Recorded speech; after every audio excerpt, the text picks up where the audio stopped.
Donald Trump s'est rendu à un tribunal de New York où il a nié les accusations d'avoir participé à un stratagème pour dissimuler des accusations d'inconduite sexuelle en falsifiant des documents commerciaux en vue de cacher des paiements à des accusatrices, dont une ancienne actrice de films pour adultes. 34 fausses déclarations ont été faites pour couvrir d'autres crimes. Ce sont des crimes dans l'État de New York, peu importe qui vous êtes. L'ancien président a été accueilli par ses partisans à son retour en Floride. Il s'est montré défiant lors d'une allocution télévisée depuis sa luxueuse résidence de Mar-a-Lago.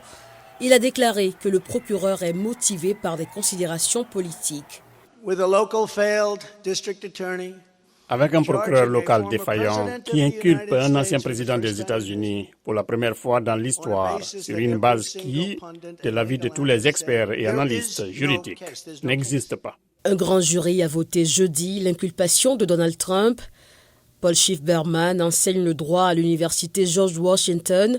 Il estime que ces attaques contre la procédure judiciaire ne feront que se retourner contre lui.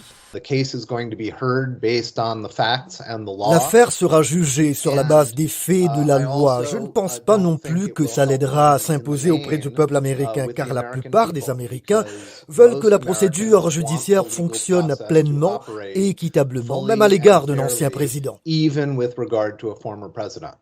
Les personnes qui se sont rassemblées devant le tribunal à New York étaient très divisées. Dion Cheney est un partisan. Je soutiens mon président Donald Trump, le plus grand président de l'histoire américaine, probablement le meilleur dirigeant de tous les temps de la planète Terre. Jennifer Fisher n'est pas un fan de Trump. C'est un escroc, beaucoup de gens se font encore avoir, mais les New-Yorkais, ils ne les trompent pas. Mais j'espère qu'ils verront la lumière. Trump fait face à une inculpation sans précédent alors qu'il reste l'un des principaux candidats à l'investiture républicaine pour la prochaine élection présidentielle.